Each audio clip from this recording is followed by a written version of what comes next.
hadir untuk mitra pendukung pada hari ini. Baik, Bapak Ibu, kita akan masuk ke rangkaian pertama pembukaan. Mari kita dengarkan sambutan dari Ketua Yayasan Kesehatan Anak Global kepada Profesor Dr. Aman Pulungan, spesialis anak subspesialis endokrin konsultan, FAAP, FRCP HON, FIAP HON. Kepada Prof. Aman, dipersilahkan ke depan dan tepuk tangannya. Terima kasih, Dr. Basra. Assalamualaikum warahmatullahi wabarakatuh. Selamat pagi. Salam sejahtera buat kita semua, ya. Dr. Safar yang saya hormatin, narasumber Dr. Kanadi, Dr. Kaisani, dan semua keluarga Turner Society, ya. Jadi saya ingat itu 25 tahun yang lalu mungkin, ya. Ya. Jadi ini masih kecil-kecil nih, Putri masih ini, dan jadi awalnya itu hanya beberapa orang kan, dan ada arisannya dulu bahkan, terus putar-putar tuh ke rumah Bu Nia, ya, Bu Tini, terus akhirnya ke restoran kita, dan ya banyak lah. Tambah lama jumlahnya bertambah, ya. Jadi seperti juga kita katakan di brosur, itu Turner ini kejadiannya 1 dari 2.000 sampai 2.500 kelahiran. Jadi setiap tahun ada 4,6. Kalau jadi bisa dibayangkan atau dihitung setiap tahun itu yang berpotensi terganggu kromosom atau risiko Turner itu pasti banyak.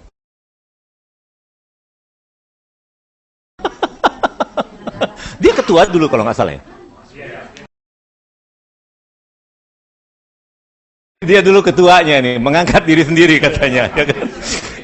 Tapi mengganggu konsentrasi saya ini ketua. Saya lagi ngomong, lagi pengen konsentrasi sebetulnya ini. Iya. Duduk dulu kalau begitu. Iya, Pak. Ini di mana ini? Di depan samping Dr. Kanadi. Ketua harus begitu.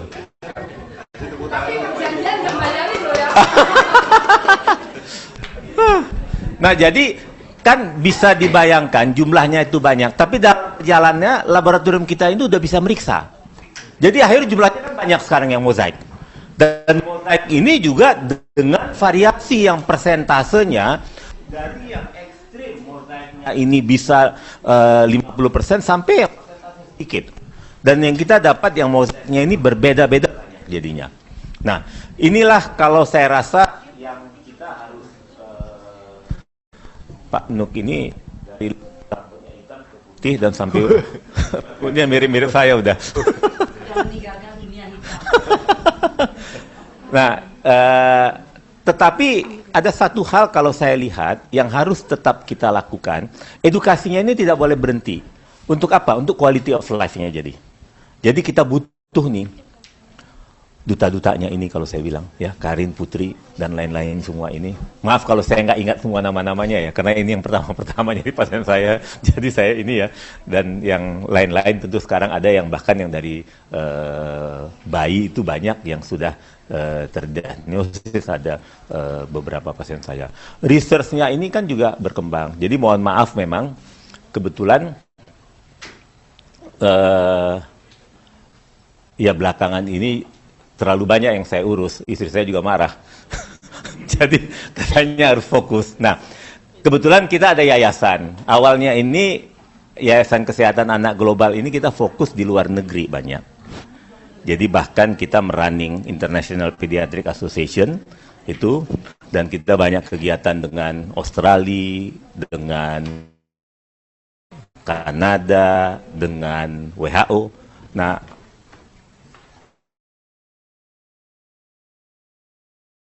jadi akhirnya yayasan ini kita ikut dan insya Allah kita akan komit kolaborasi dengan Turner Society. Ya.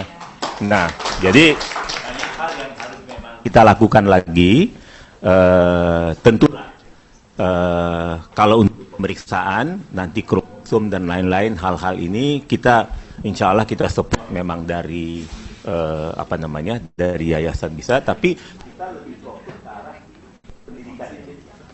Dulu kita pernah buat, betul Pak Nuk ya, buletin ya. Berapa kali terbit? 2 kali, 3 kali, 1 kali, 5 kali. Nah, sekarang ini kan ada sudah online bisa. Kalau bisa sih kita mulai lagi. Kebetulan dari yayasan di sini ada Dr. Arneta yang lagi megang kamera ini, ada Dr. Diah di sini. Satu lagi, kita minta diisi sih awareness ini kita tingkatkan. Jadi khusus moderator kali ini saya undang orang UNICEF. Tapi dia nggak pakai UNICEF. Tepuk tangan dulu nih.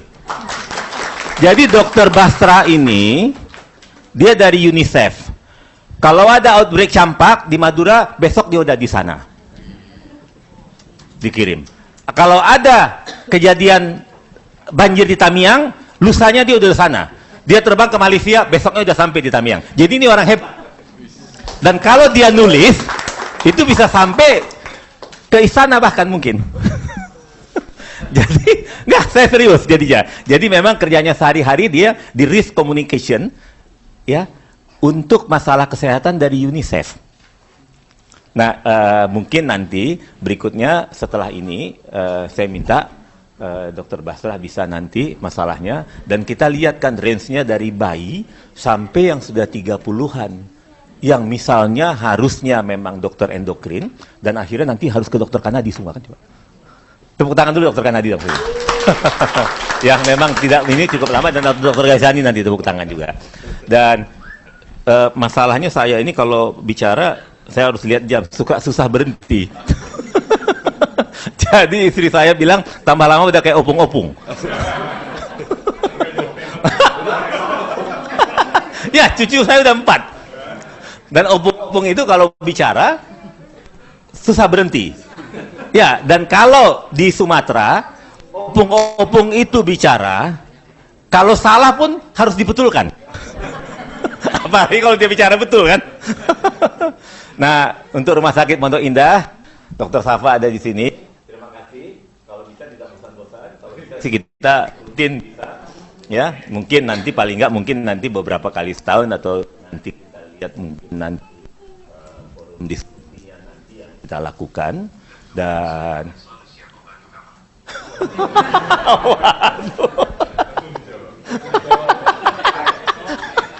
AI-nya, waduh, memang hebat ini, betul-betul ya. Dan tentu terima kasih semuanya ya. Jadi ya, yang bang pionirnya kalau saya bilang yang Bu Tini, Bu Nia ya.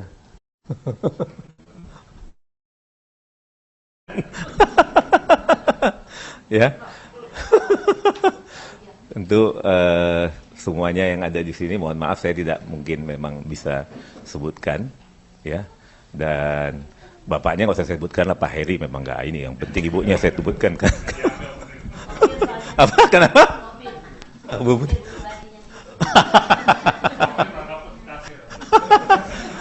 Oke, dan intinya kan kita akan mendengarkan Dr. Gaisani dan Dr. Kanadi. Terima kasih sekali lagi. Insya Allah kalau bisa sih acara hari ini mungkin Dr. Arneta dan Dr. Basra, Dr. Dia dibuat untuk edisi pertama buletinnya. Apa aja sih? Pengalaman atau apa aja silakan. Kita buat nanti, tentu kita buat online nanti, bagaimana caranya nanti kita bisa ini ya. Dan untuk Mark ya.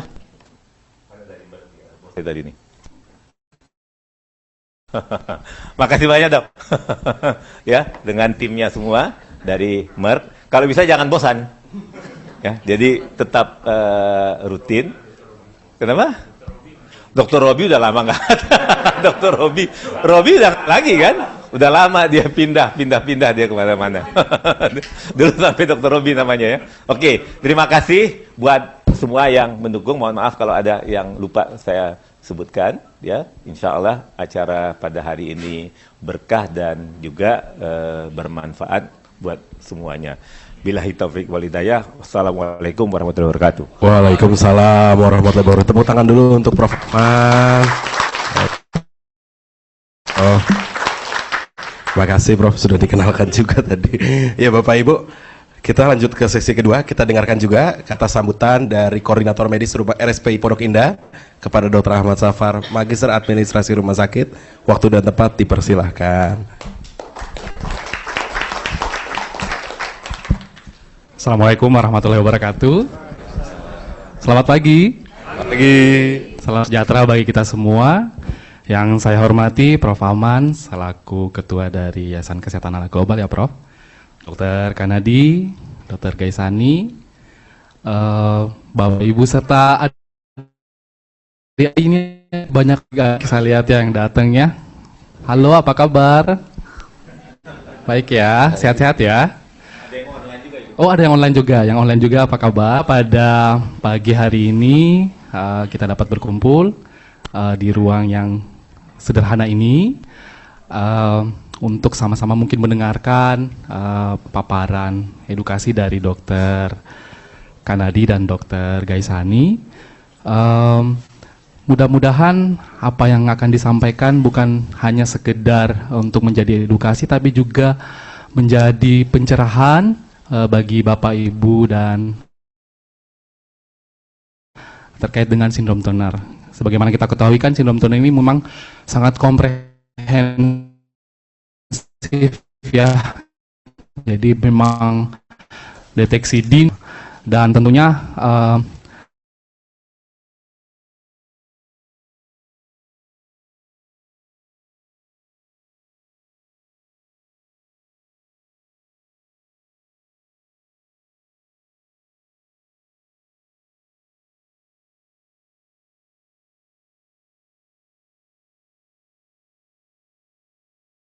Allah akan kami fasilitasi.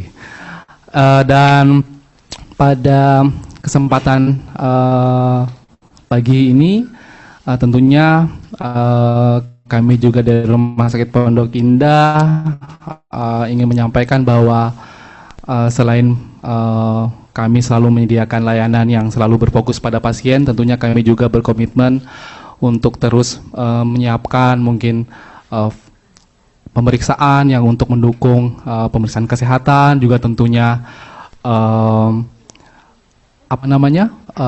forum-forum yang seperti ini tentunya sebagai bentuk dukungan, tentunya bentuk karena bukan hanya untuk edukasi, tapi tentunya dukungan juga diperlukan untuk semacam untuk komunitas-komunitas yang terkait dengan penyakit-penyakit tertentu. Izin saya sampaikan satu pantun. Boleh pantun ya Prof ya? Nanti minta tolong cakep sama artinya ya. Ini nyontek dulu AI. Pergi berlayar ke Pulau Seribu. Cakep. Singgah sebentar membeli papan. Cakep. Sindrom Turner perlu kita tahu. Cakep. Agar penanganannya tepat dan lebih baik ke depan. Akhir kata saya ucapkan terima kasih, selamat menyimak. Wabillahi taufiq wal hidayah. Wassalamualaikum warahmatullahi wabarakatuh. Waalaikumsalam warahmatullahi wabarakatuh. Tepuk tangan saya lagi untuk Dr. Safar. Terima kasih dokter. Baik Bapak Ibu, sebelum kita masuk ke sesi materi, diperkenankan Bapak Ibu untuk dapat mengisi Google Form ini untuk para pasien dan keluarga sindrom. Boleh ditampilkan? Mungkin waktunya 5 menit aja Bapak Ibu. Dan yang di Zoom juga boleh langsung di scan atau diketik bit.ly/survey_s/YKAG. Waktunya 5 menit.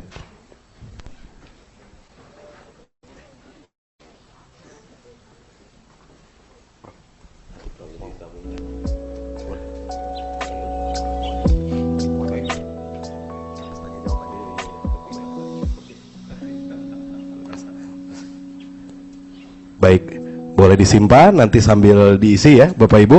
Sudah isi ya. Kalau gitu kita akan masuk ke sesi materi pada pagi hari ini. Yang pertama, kita akan mendengarkan paparan dari, boleh di next, Dr. Gaisaini Fadiana, spesialis anak, subspesialis endokrin konsultan, akan mengisi soal sindrom Turner, apa saja yang perlu diketahui. Sebelum kita panggil, saya perkenalkan dulu kurikulum vitae dari beliau. Beliau saat ini bekerja di 3 tempat, yaitu dokter subspesialis anak endokrinologi anak di Rumah Sakit Pondok Indah Jakarta, lalu juga di dokter subspesialis endokrinologi anak di klinik APAP Pediatric Growth and Diabetes Center, dan juga di divisi endokrinologi anak Departemen Kesehatan Fakultas Kedokteran UI RSUPN Cipto Mangunkusumo Jakarta. Beliau menyelesaikan pendidikannya terakhir, kita lihat terakhir beliau baru saja 2025 fellowship endokrinologi anak di Children Hospital Manchester. Nah, MU. Ada ya? Ada. Ini garis keras. Lagi lumayan tuh MU ya. Karirnya lagi lumayan bro. Tanpa menunggu lama-lama, kita panggil dokter. Panggil dokter, tepuk tangannya dulu buat dokter Gaisa. Silakan dokter. Keras MU. Iya. Ada garis keras itu dong, sensitif. Baik, assalamualaikum warahmatullahi wabarakatuh. Selamat pagi. Oke, masih semangat ya Bapak Ibu semua ya. Sebelumnya saya mengucapkan terima kasih kepada panitia, kepada Yayasan Kesehatan Anak Global, kepada RSPI Pondok Indah dan juga PT Merck ya, telah memberikan saya tugas, sebetulnya tugas yang cukup berat hari ini. Jadi saya akan sharing sedikit terkait dengan sindrom Turner, apa yang sebetulnya kita perlu ketahui. Mungkin Bapak Ibu semua di sini mungkin sudah paham, sudah banyak memahami tentang sindrom Turner, tapi mungkin nanti saya akan sharing sedikit terkait apa saja yang baru ya. Jadi saya ambil ini dari beberapa panduan atau guidelines yang terbaru ada di tahun 2024, jadi mungkin ada hal-hal yang baru, nanti saya coba sampaikan. Baik. Jadi kalau misalnya terkait dengan sindrom Turner, nanti ada beberapa hal yang akan saya bahas ya. Sebetulnya kalau topiknya itu sangat luas kalau kita bicara sindrom Turner, tapi mungkin kali ini saya akan lebih banyak fokus terkait dengan aspek satu pertumbuhan, kemudian yang kedua adalah sedikit nanti menyinggung terkait dengan pubertas. Nah, sebetulnya sindrom Turner ini sudah diketahui dari tahun sekitar 1938 pertama kali ditemukan oleh Dr. Henry Turner, makanya namanya sindrom Turner. Kemudian waktu itu beliau menemukan kasus-kasus anak dengan satu gangguan pertumbuhan, dan yang kedua adalah terkait dengan pubertas. Jadi kelihatannya kok pubertas atau pematangan seksualnya agak sedikit lebih terlambat. Nah, akhirnya case report atau publikasi pertama tahun 1959.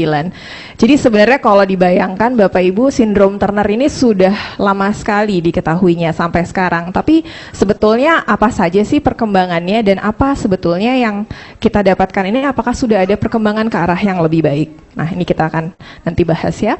Nah, tadi sudah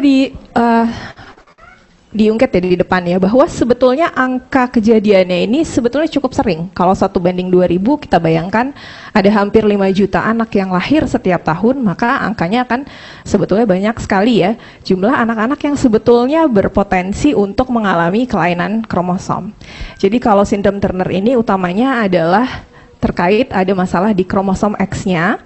Masalah utamanya ada sebetulnya yang pertama terkait dengan tinggi badan, kemudian yang kedua adalah terkait dengan pubertas. Nah, yang paling penting adalah tidak tergantung pada latar belakang atau etnis tertentu. Jadi sebenarnya di seluruh dunia ini jumlahnya cukup banyak dan ditemukan hampir di semua ras atau etnis dengan variasi yang sedikit mungkin berbeda-beda, tapi prinsipnya jumlahnya cukup banyak ditemukan di beberapa ras ya.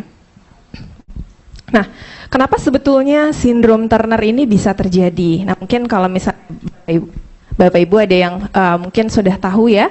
Jadi biasanya ada masalah pertama di pembelahan di sel di awal pertama kali ya. Kalau kita tahu bahwa setiap badan kita itu memiliki sel tubuh, di dalam sel tubuh itu ada inti selnya. Dalam inti selnya ada beberapa material, di antaranya adalah material kromosom. Kromosom itu berisi seperti gen-gen ya. Contohnya kalau kita analogikan seperti, saya selalu analogikan gini Bapak Ibu, seperti buku. Kita itu ada beberapa cetakan gennya. Nah, kalau dalam satu buku itu ada beberapa chapter. Nah, kita itu punya kurang lebih 23 chapter. Nah, chapter yang terakhir itu adalah kromosom seks. Jadi antara X atau Y. Nah, sedangkan kalau gen itu kalau analoginya adalah teks di dalam bukunya.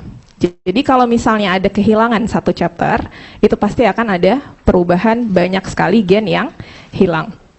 Nah, ini contohnya pada gambaran kromosom ya. Jadi kalau seharusnya pada perempuan ada 2 kromosom X, maka ada 1 kromosom X yang hilang atau ada kelainan bentuk.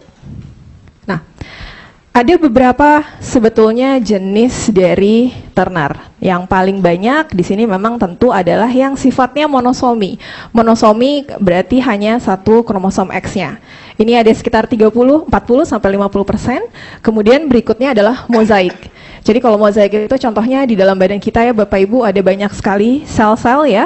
Nah, sel itu ada beberapa yang mengandung kromosomnya X-nya 2, ada yang misalnya mengandung X-nya hanya 1. Nanti biasanya ada beberapa persen yang XX, ada beberapa persen yang hanya X saja, itu yang kita sebut dengan mozaik.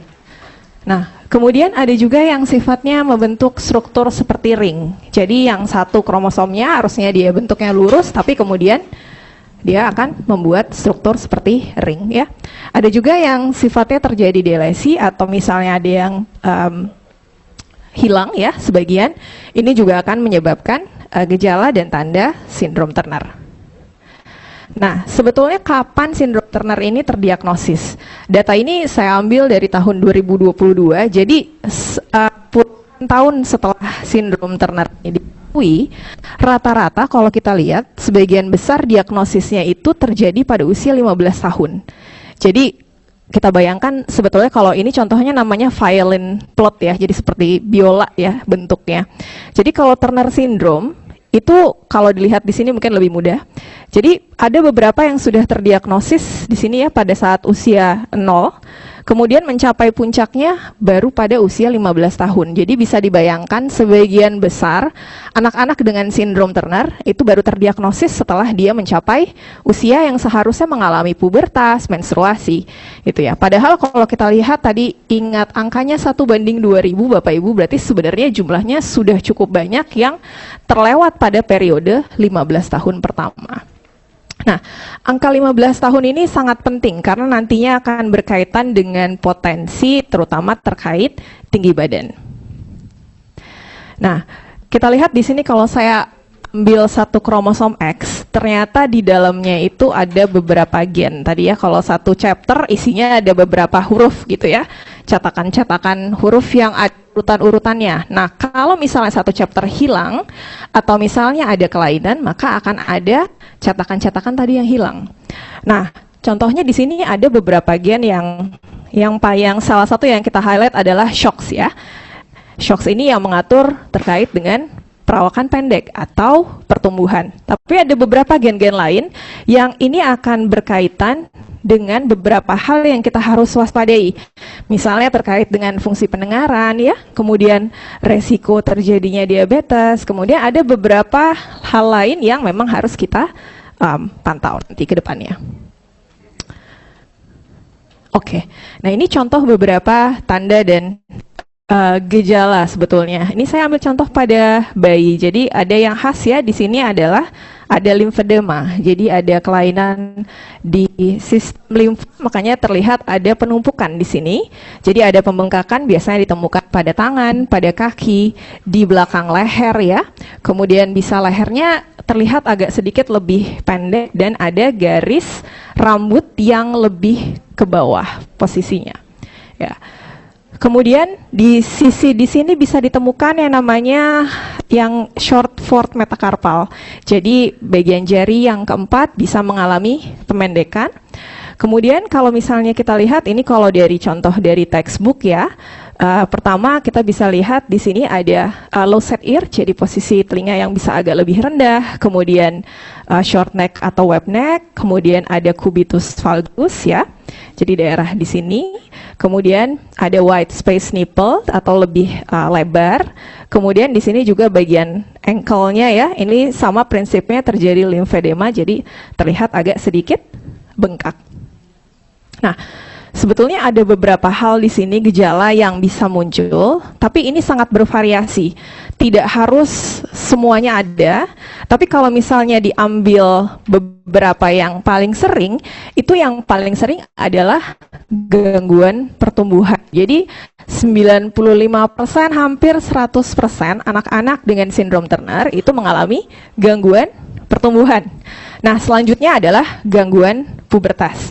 Nah, yang lainnya baru kita bisa temukan yang lainnya ya. Ini persentasenya sangat bervariasi, bisa ditemukan, bisa tidak. Gitu. Nah, apa indikasi sebetulnya kita melakukan pemeriksaan analisis kromosom? Nah, kalau misalnya pada beberapa rumah sakit ya, banyak yang masih belum bisa melakukan pemeriksaan analisis kromosom. Jadi kadang kita harus rujuk ke misalnya laboratorium luar ya. Nah, ini kapan kita kerjakan? Jadi salah satunya kalau misalnya kita temukan satu saja tanda yang ada di sebelah kiri, karena kebetulan hari ini juga banyak dokter-dokter ya yang hadir, jadi saya rasa ini juga sangat penting untuk teman-teman tenaga medis juga untuk pahami ya. Jadi kalau misalnya pada saat menemukan kasus anak perempuan dengan pendek yang kita sudah cari tahu kemana-mana penyebabnya tapi tidak diketahui, kita harus pikirkan sindrom Turner. Nah, sekarang kan banyak yang sering bilang, oh mungkin anaknya pendek karena potensi orang tuanya. Padahal sebenarnya tidak seperti itu. Kemudian yang kedua, oh kalau misalnya pendek nanti tunggu aja pubertas, nanti pubertas akan ngejar. Itu juga konsep yang kita harus hati-hati. Kemudian yang berikutnya adalah kalau misalnya kita temukan ada kelainan jantung di sebelah kiri ya. Ini contohnya ada beberapa kelainan di jantung sebelah kiri. Kemudian pubertas terlambat atau misalnya belum menstruasi atau amenorrhea primer misalnya. Nah, kita harus pikirkan kemungkinan sindrom Turner. Jadi satu saja di sini kita sudah bisa langsung periksa analisis kromosom ya. Ini untuk teman-teman dokter. Nah, kemudian di sisi kanan kalau misalnya kita temukan kombinasi antara gejala-gejala tersebut. Nah, sekarang kita masuk ke pertumbuhan. Tapi saya mungkin izin sharing sedikit ya, Bapak Ibu sekalian, terkait dengan pertumbuhan. Kenapa sih kita harus deteksi lebih awal? Sebenarnya ini kembali ke konsep bahwa tinggi badan itu, kita lihat di sini bahwa sekitar 30% itu ditentukan dari pertumbuhan di dalam intrauterin. Jadi kalau dibilang yang di dalam intrauterin itu sebenarnya sudah berkontribusi terkait dengan tinggi badan akhir. Jadi kalau misalnya bayinya lahirnya kecil, berat lahirnya kecil, pendek, nah itu berarti sudah berkontribusi juga terkait dengan tinggi badan akhirnya. Kemudian kalau kita lihat fase bayi itu sekitar 15%. Tapi kalau Bapak Ibu lihat ya, di sini yang paling banyak sebenarnya fase yang mana? Fase anak-anak, fase childhood. Jadi 40% dari total tinggi badan. Jadi kalau misalnya tinggi badan kita itu dibagi breakdown ya, 100%, 40%-nya itu ditentukan pada saat masa anak-anak. Jadi bukan berarti kalau misalnya anaknya pendek, terus ya udah nanti tunggu aja pada saat pubertas dia akan catch up. Kalau dilihat di sini, pubertas berapa persen? Cuma 15%. Gitu. Jadi intinya lihat di sini bahwa pada masa anak-anak itu fase yang paling krusial untuk memperbaiki tinggi badan, ya, pertumbuhan. Nah, ini yang di sebelah kanan adalah kecepatan normal seorang anak ya. Kita lihat di sini bahwa memang pada fase anak-anak mengalami perlambatan. Di sini ada beberapa hormon yang bekerja. Kemudian pada saat pubertas itu mulai akan ada peran dari hormon estrogen. Nanti kita akan ada kaitannya dengan hormon estrogen. Nah, bagaimana pertumbuhan pada sindrom Turner? Ini saya coba ambil dari Turner Society ya, salah satu contoh grafiknya.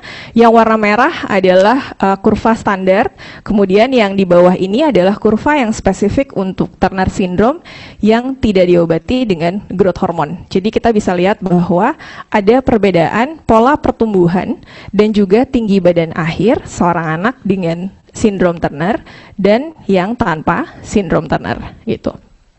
Nah, kita lihat tadi bahwa 30% pertumbuhan itu sudah terjadi pada masa intrauterin. Sedangkan pada sindrom Turner, gangguan pertumbuhan sudah bisa mulai terjadi sebelum kelahiran. Dan akan terlihat dalam terutama 2 tahun pertama. Ya. Kemudian selanjutnya makin lama makin menjauhi dari, kalau dilihat di sini ya, menjauhi dari kurva pertumbuhan standar. Nah, oleh karena itu diperlukan intervensi pertumbuhan ini sangat penting. Tujuannya apa? Untuk membantu anak-anak dengan sindrom Turner bisa mencapai tinggi badan yang seoptimal mungkin, yang bisa mengatasi berbagai macam keterbatasan fisik nanti depannya.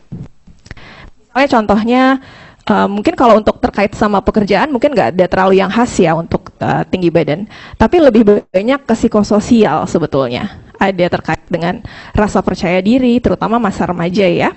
Terus kemudian sekarang lebih banyak yang bullying gitu ya, nah itu mesti kita hati-hati. Kemudian target tinggi badan saat dewasa ini diharapkan tujuannya bisa mendekati populasi umum. Nah, apa sebetulnya tata laksananya? Yang pertama adalah tentu tata laksana hormon pertumbuhan. Kemudian yang kedua adalah hormon replacement terapi. Nanti mungkin akan lebih banyak dijelaskan oleh dokter Kanadi ya dok. Kemudian ada deteksi dini komorbiditas dan pemantauan jangka panjang. Nah, permasalahannya deteksi ini tadi ya kalau kita lihat terdiagnosisnya paling banyak di usia 15 tahun. Padahal tadi kita sepakat ya Bapak Ibu sekalian bahwa pertumbuhan itu paling banyak porsinya ada di masa anak-anak. Nah, apa yang kita harus lakukan kalau misalnya lebih banyak kita temukan anak dengan sindrom Turner, tapi usianya sudah melewati usia anak-anak? Nah, ini yang nanti akan jadi masalah. Begitu diagnosisnya terlambat, ya, maka terapinya juga akan terlambat. Satu sisi dia akan mengalami gagal tumbuh. Jadi yang potensinya dia harusnya naik tinggi badan, mulai dari periode bayi, kemudian periode anak-anak, itu potensinya akan hilang seiring dengan usia. Kemudian yang kedua adalah pubertasnya juga terlambat. Bisa kita bayangkan kalau 15 tahun, belum ada misalnya pertumbuhan payudara, tentu resikonya akan banyak ya, berkaitan dengan kesehatan tulang dan lain sebagainya. Nah, begitu juga dengan resiko gangguan psikososial. Nanti biasanya diskusinya kurang lebih ya Bapak Ibu. Misalnya umur 13-14 tahun baru diketahui sindrom Turner. Jadi pilihannya kita mau terapi growth hormone atau mau induksi pubertas. Nah, biasanya di sini akan banyak sekali diskusinya. Tapi kalau misalnya kita bisa deteksi dini lebih awal, jadi pada usia anak-anak, kita bisa optimalkan terlebih dahulu dengan hormon pertumbuhan, baru nanti mendekati usia pubertas, kita baru rencanakan untuk bagaimana induksi pubertasnya. Nah, apa saja sebetulnya peran hormon pertumbuhan? Jadi terapi growth hormone ini sangat bermanfaat untuk memperbaiki tinggi badan akhirnya. Nah, perbedaan tinggi badan akhirnya antara yang diterapi dengan tidak, itu memang bervariasi Bapak Ibu ya hasil penelitiannya.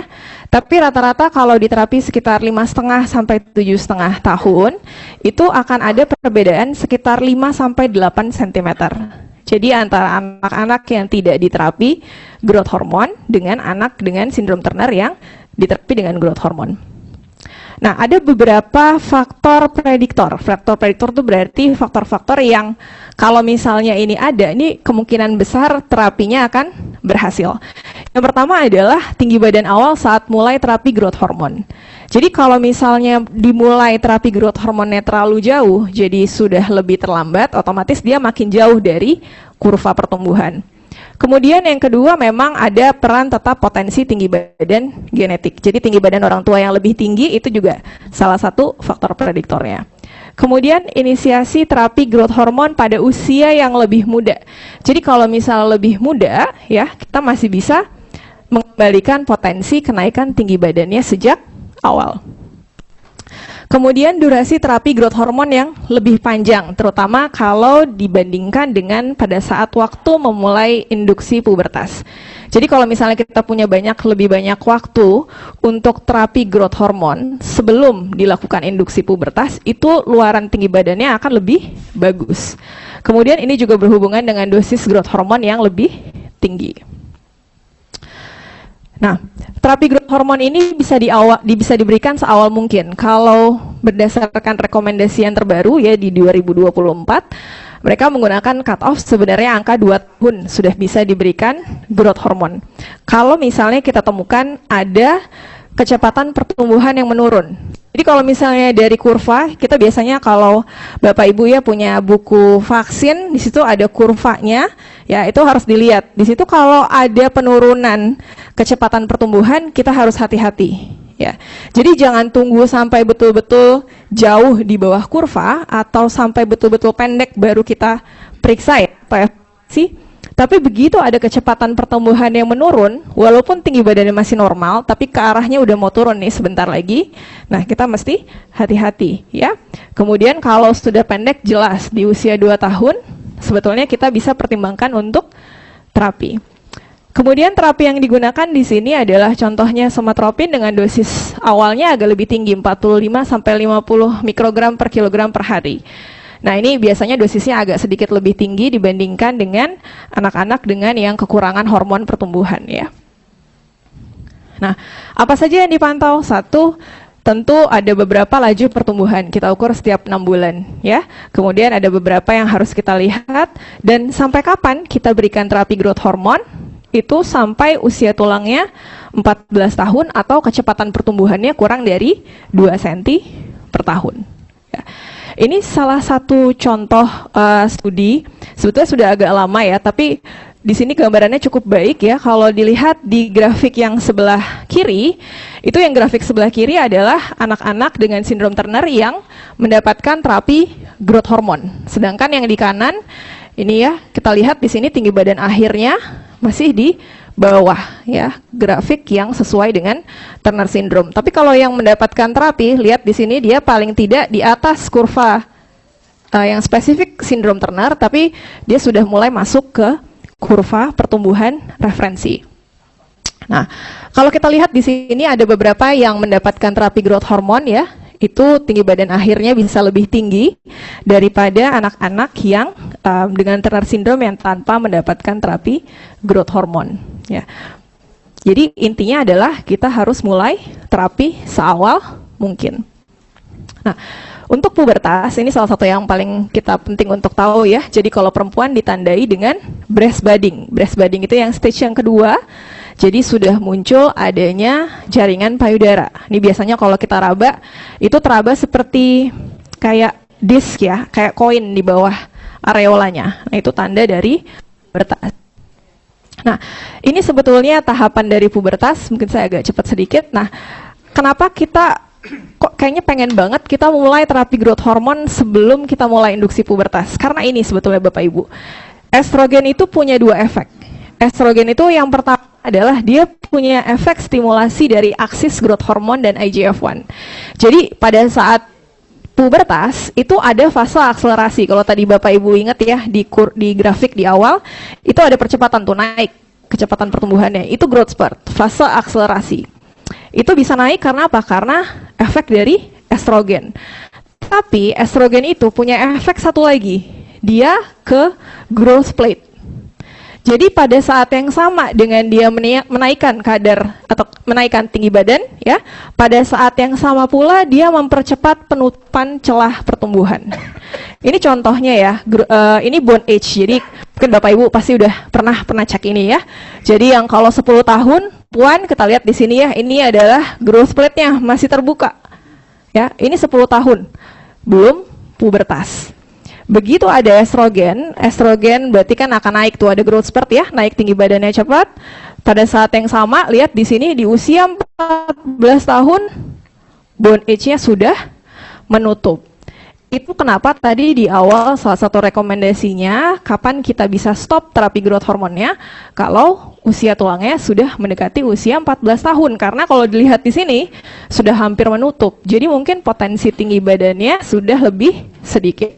Nah, masalahnya kalau kita lebih banyak ketemu sindrom Turner di 15 tahun, gimana? Gitu ya.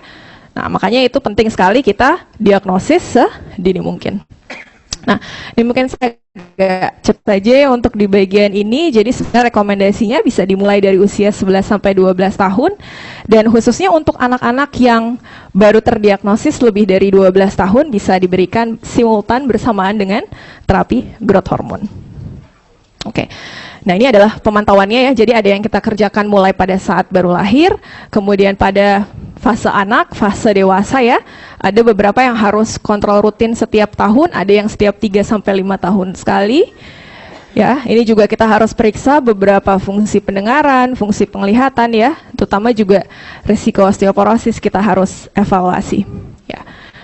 Oke, mungkin ini yang terakhir. Jadi ini guidelines yang terbaru ya saat ini.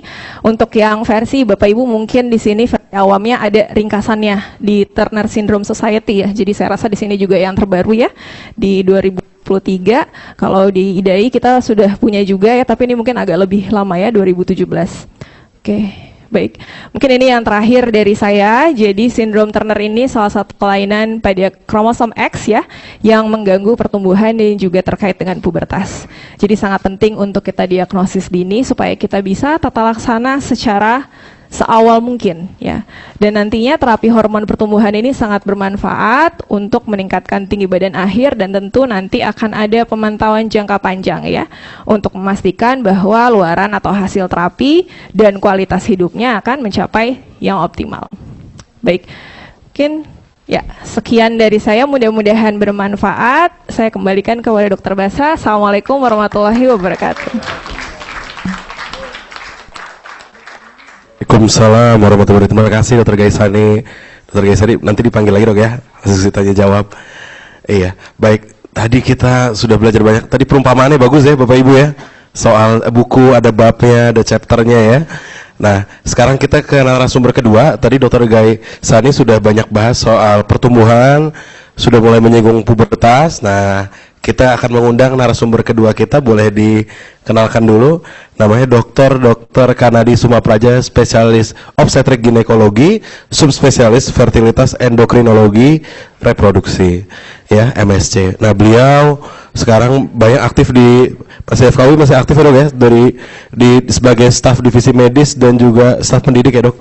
Lalu juga udah melalang buana dok ya. Saya tadi saya udah siap-siap.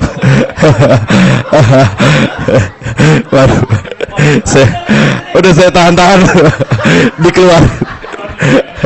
keluar juga bro. Gawat ini London sama. Saya Chelsea lagi bro dok. Lu London.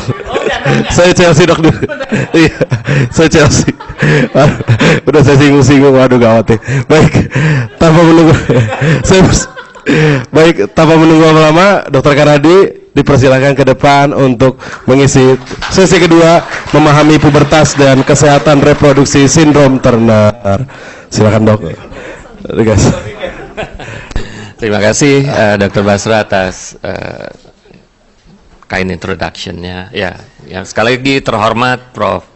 Aman, teman-teman dari Yayasan, PT Merck, dan tentu Rumah Sakit Pondok Indah, dan juga tentu teman-teman dari Turner Club yang mengundang saya pada hari ini untuk menyampaikan beberapa hal terkait dengan bagaimana pendekatan selanjutnya. Saya lihat sekarang beberapa teman-teman pasien sindrom Turner sudah gede-gede nih.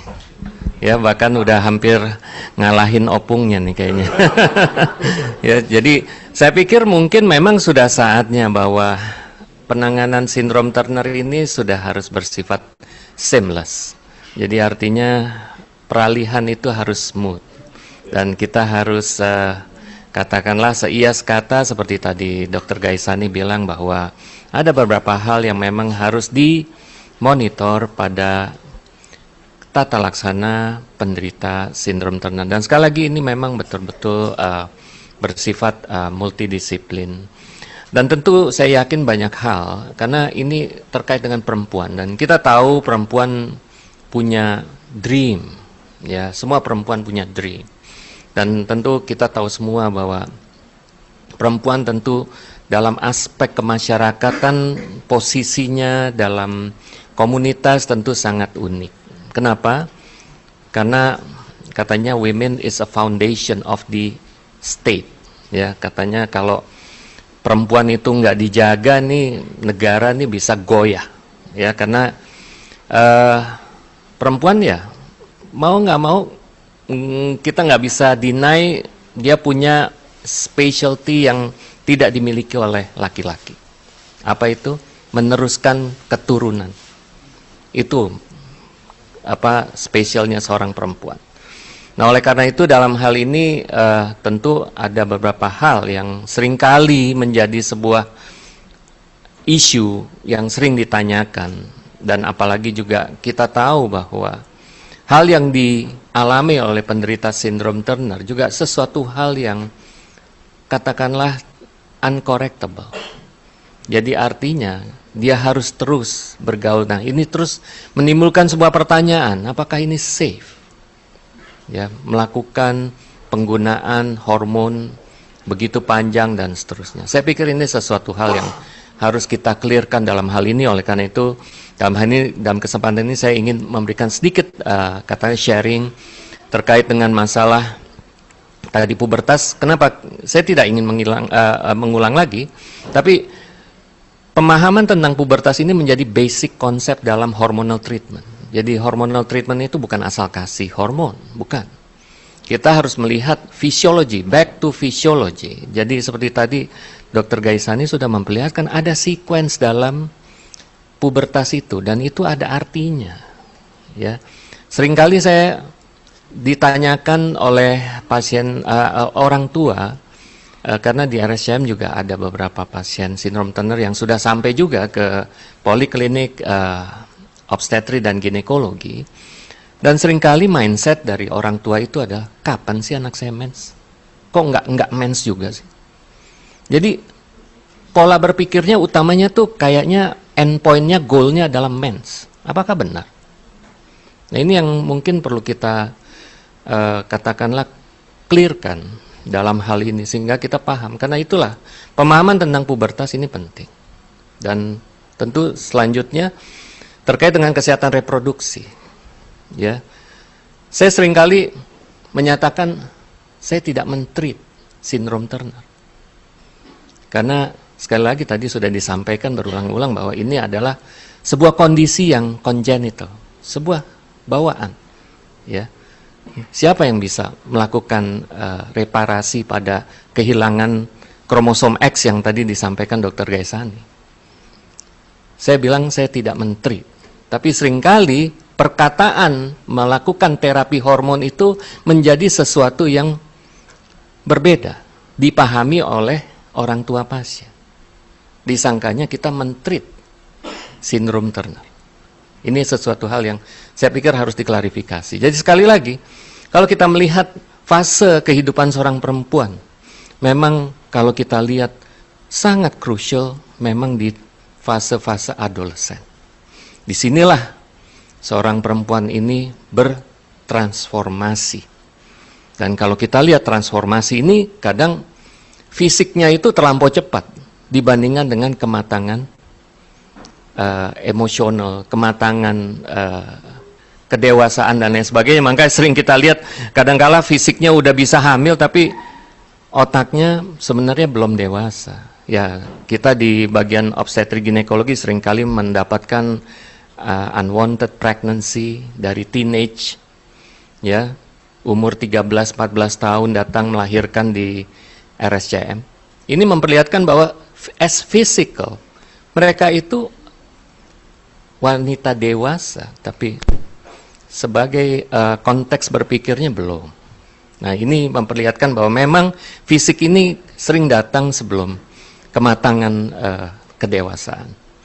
Nah, akan tetapi sekali lagi tadi disampaikan bahwa pubertas ini memang sebuah proses yang sangat krusial bagi seorang perempuan, karena ini akan menentukan bagaimana dia bertransform dari anak-anak ya menjadi dewasa. Dan kita lihat sistem tubuh perempuan itu luar biasa ya, karena dia menetapkan onsetnya juga nggak sembarangan. Kapan seorang perempuan itu baru boleh mulai bertransformasi. Tidak boleh terlampau cepat juga. Tapi juga jangan sampai terlambat. Ini ada sebuah mekanisme yang sangat kompleks, bayangkan. Ya. Kalau kita pelajari pubertas dengan sangat detail, kita bisa melihat otak ini mengendalikan agar jangan sampai pubertas ini terjadi sebelum usia 8 tahun. Ya, ini sesuatu agar tidak terjadi hal-hal yang tidak diinginkan. Waktu itu saya juga kaget, lagi di poliklinik, tiba-tiba datang seorang couple yang membawa bayinya. Saya pikir ibunya mau berobat. Ternyata dia nanya, ini bayi anak saya umur 2,5 tahun. Iya. Saya pikir ibunya yang mau berobat sama saya. Enggak, saya cuma mau tanya, ini bayi saya 2,5 tahun kok keluar darah dari kemaluannya. Ya, anak umur 2,5 tahun menstruasi dan payudaranya mulai kelihatan besar. Saya bilang ini pubertas yang terlampau cepat, ini urusannya Prof. Aman dan kawan-kawan. Cuma mungkin dia bingung nih mau kemana ini. Dia cuma tahu menstruasi ini urusan obgyn. Ya. Dia taunya gitu aja. Saya bilang mungkin salah alamat, tapi nggak apa-apa. Tapi ini memperlihatkan bahwa dalam hal itu kita nggak boleh membiarkan juga pubertas ini terlampau cepat, tapi nggak boleh juga terlampau terlambat. Ya. Nah, siapa yang menjadi biang keladi pubertas? Jadi kalau kita lihat di sini, ya kalau kita lihat organ yang sangat penting bagi seorang perempuan itu adalah rahim dan indung telur, bahasa latinnya tentu uterus dan ovarium. Dan kalau kita lihat ya, karena apa ini penting? Ya karena tadi saya bilang bahwa perempuan itu adalah ditentukan secara takdir dia harus meneruskan generasi. Dan inilah tanggung jawab seorang perempuan. Ya, rahim ini memang dipersiapkan untuk sebagai tempat katakanlah memelihara embrio hingga mencapai kehamilan yang full term. Dan kalau kita lihat indung telur tentu katakanlah memiliki peran untuk mempersiapkan sel benih. Dalam hal ini sel telur tentunya, laki-laki tentunya sel benihnya adalah sperma. Dan kemudian dari hasil pertumbuhan sel telur itu muncullah hormon-hormon yang nanti mempersiapkan dinding rahim untuk persiapan kehamilan.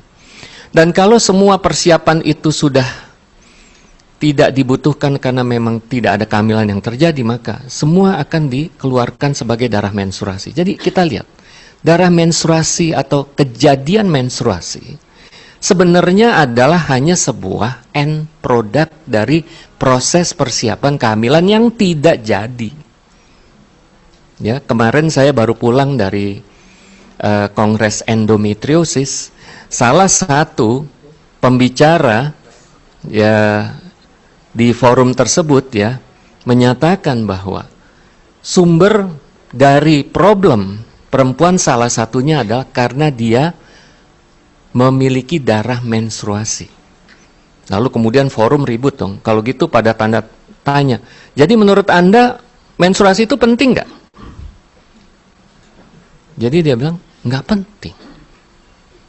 Karena itu hanya merupakan akhir dari sebuah persiapan yang nggak jadi. Jadi sebenarnya harus kita lihat dalam konteks ini bahwa yang dipentingkan dalam proses menstruasi itu sebenarnya bukan darah menstruasinya. Sebenarnya hormonnya. Hormon yang terjadi dalam sebuah proses persiapan untuk kehamilan, karena hormon inilah yang menjadi kekasan seorang perempuan. Nah, jadi kalau kita lihat bagaimana hormon ini terjadi, ini bukan sebuah produksi yang gampang-gampang, tapi ini merupakan sebuah mekanisme orkestrasi. Orkestrasi. Ingat, kalau orkestrasi artinya suara violin, suara trompet, dan suara drum dan lain sebagainya itu harus sinergi. Ada aja yang nggak sinergi, nggak jadi nih semua. Ya, nggak jadi. Jadi ini benar-benar sebuah mekanisme komunikasi bolak-balik antara otak dengan indung telur. Ada yang ngambek salah satunya udah selesai. Nggak bisa, nggak jadi. Ya, jadi artinya kita juga dokter obgyn dalam menangani gangguan menstruasi kadangkala pendekatannya juga sangat pragmatis.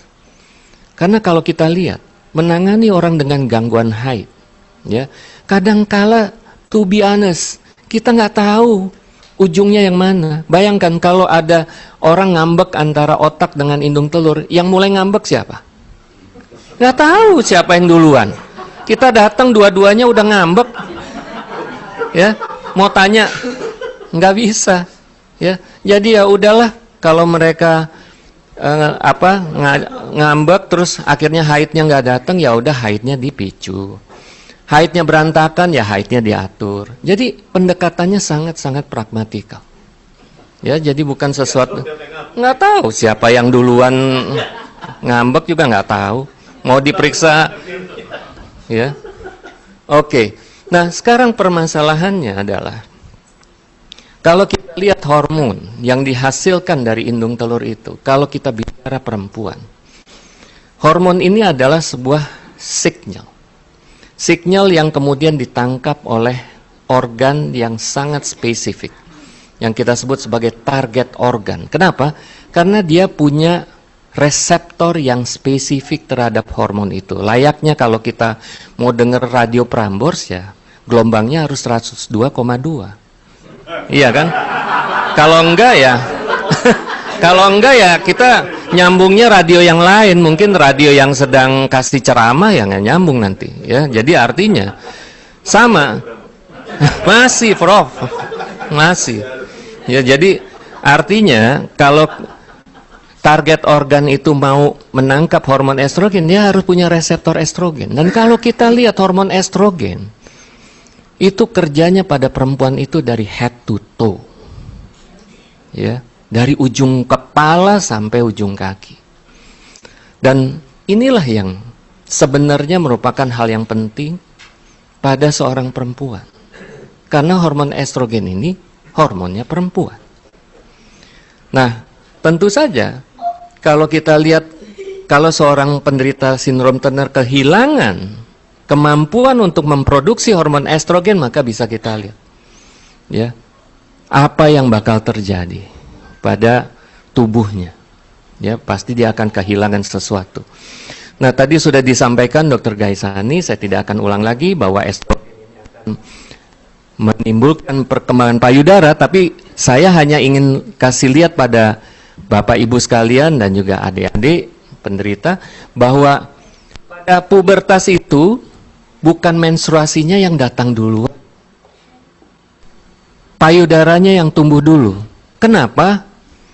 Payudara ini sangat penting untuk tumbuh karena payudara merupakan target organ dari hormon estrogen. Dan kedua, kalau kita lihat payudaranya tumbuh, sebenarnya ini merupakan sebuah indikator buat kita semua untuk menilai perkembangan rahim. Pada saat seorang perempuan dilahirkan itu rahimnya sama seperti kayak tabung. Nggak ada gambar seperti buah pir, itu nggak ada. Dia persis garis lurus kayak tabung. Pada saat, dan kecil sekali, pada saat seorang perempuan mulai menstruasi, volume rahimnya cuma berapa? 13 cm kubik.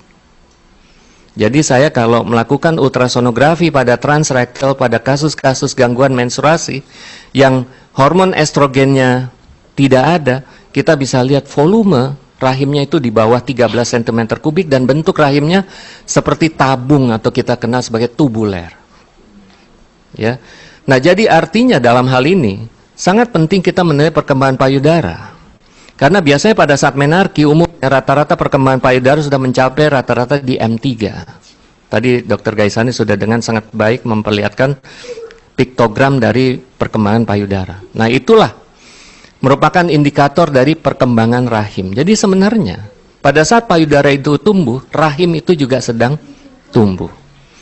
Nah, kemudian pada saat estrogen ini mulai naik, tadi Dr. Gaisani menyatakan bahwa estrogen itu mulai memicu lepasnya growth hormone sehingga tulang-tulang panjang mulai naik, tapi estrogen ini masih sedikit. Jadi belum terlampau menutup lempeng pertumbuhan yang tadi disampaikan. Jadi makanya kita lihat anak-anak perempuan sebelum akil balik, tinggi-tinggi banget ya. Di SD rata-rata laki-laki kalah tuh tinggi badannya sama perempuan. Ya. Nah, baru kemudian muncullah hormon androgen. Kenapa? Hormon androgen ini di dalam tubuh perempuan sangat penting loh. Kenapa? Hormon androgen merupakan sumber untuk membuat hormon estrogen. Ingat. Jadi nggak akan ada hormon estrogen tanpa hormon androgen. Akan tetapi pada tubuh perempuan, hormon androgen itu tidak dominan. Tidak seperti pada tubuh laki-laki. Di tubuh laki-laki siapa bilang nggak ada hormon estrogen? Ada juga. Tapi tidak dominan seperti pada tubuh perempuan. Nah, jadi inilah yang menggambarkan. Jadi, kalau saya mau melihat apakah hormon androgen dan estrogen ini seimbang pada perempuan, tinggal kita lihat. Kalau rambut-rambutnya tumbuh dan payudaranya tumbuh, artinya hormon androgen itu ada tapi tidak dominan, tetap estrogen tetap dominan karena payudaranya masih tumbuh. Nah, kalau hormon androgen terlampau dominan, payudara tidak akan mau tumbuh. Nah, jadi yang terakhir terjadi pada pubertas ini akhirnya adalah menarki atau haid. Dan umumnya ini terjadi kalau kita lihat CDC data adalah 12 tahun, tapi tidak di Jakarta. Jakarta bisa kita lihat umur 11 tahun, kadang 10 tahun pun sudah menstruasi. Ya. Nah, ini yang perlu dipahami. Nah, jadi saya hanya ingin memperlihatkan bahwa peran estrogen itu beyond rahim dan indung telur. Ini yang penting diketahui. Lihat otak, ya, memory loss bisa terjadi. Makanya kalau mohon maaf, ibu-ibu yang sudah mulai postmenopause, jangan salah kalau sering lupa-lupa, ya, memang seperti itu, ya, ya. Kalau itu pura-pura mungkin. Oke, terus kemudian kita lihat jantung, ya, kardiovaskuler, jelas proteksi hormon estrogen terhadap pembuluh darah dan jantung sangat penting. Ya, oleh karena itu makanya pada saat perempuan mulai postmenopause, ini saya bicara yang natural, maka perempuan mulai kehilangan proteksinya. Ya. Jadi artinya ini yang menjawab kenapa sih kok harus hormonnya diberikan terus-terusan, apa nggak bahaya. Nah, sekarang kita lihat, ya. Dan kemudian peran hormon estrogen di liver, kita tahu liver juga merupakan tempat pengendalian atau penyimpanan dari kolesterol. Ini juga merupakan suatu hal yang penting karena kita tahu hormon estrogen ini sangat meningkatkan kolesterol yang sering di orang awam bilang ada kolesterol jahat, ada kolesterol baik. Hormon estrogen ini akan lebih favor untuk meningkatkan hormon kolesterol yang baik, yang namanya HDL. Ya, kolesterol HDL lah yang ngambilin tumpukan kolesterol di mana-mana dan kemudian dibawa ke tempat penyimpanan yang sebenarnya. Jadi nggak asal itu kolesterol nyampah di mana-mana dan bikin masalah, misalnya dengan menimbulkan penyempitan pada pembuluh darah. Nah, inilah yang penting. Kalau tulang jangan ditanya, semua pasti paham. Ya, karena tentu sangat familiar dengan istilah osteoporosis atau tulang keropos. Nah, jadi kalau tadi disampaikan Dr. Gaisani, ya, terkait dengan puncak masa tulang. Puncak masa tulang ini penting. Kenapa? Karena kalau perempuan tidak punya estrogen di bawah usia 30 tahun, karena puncak masa tulang ini terjadi pada usia 30 tahun, maka puncak masa tulangnya tidak akan tercapai. Dan kalau puncak masa tulangnya tidak tercapai, maka kemungkinan terjadi osteoporosis akan semakin meningkat. Karena estrogen sangat berperan dalam bone turnover. Karena kepadatan tulang ditentukan oleh dua mekanisme. Pembentukan tulang atau kita sebut sebagai bone formation, dan penyerapan tulang atau bone resorption. Dan estrogen kalau hilang akan lebih rendah bone formation-nya daripada bone resorption-nya. Nah, jadi saya tidak mengulang lagi, tapi saya hanya ingin mengajak Bapak Ibu sekalian terkait dengan ini gambaran indung telur yang normal. Kita lihat banyak sekali cadangan sel telurnya, tapi coba lihat indung telur dari penderita sindrom Turner yang klasik. Saya bilang yang klasik karena ini ada yang tipe yang lain lagi. Yang klasik bisa kita lihat cadangan telurnya hampir tidak terlihat.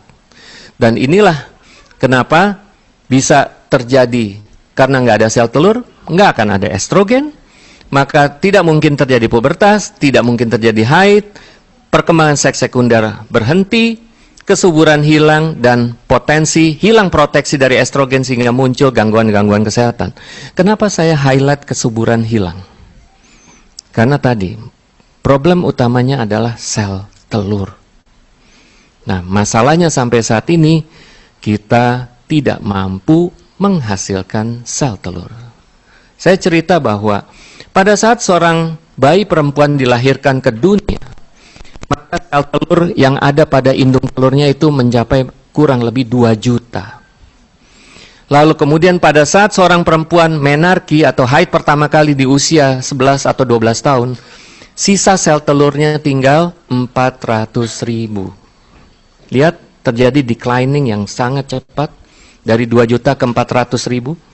Dan tahu nggak Bapak Ibu sekalian, setiap satu siklus menstruasi seorang perempuan akan meraup sekitar 1.000 sel telur untuk kemudian diseleksi.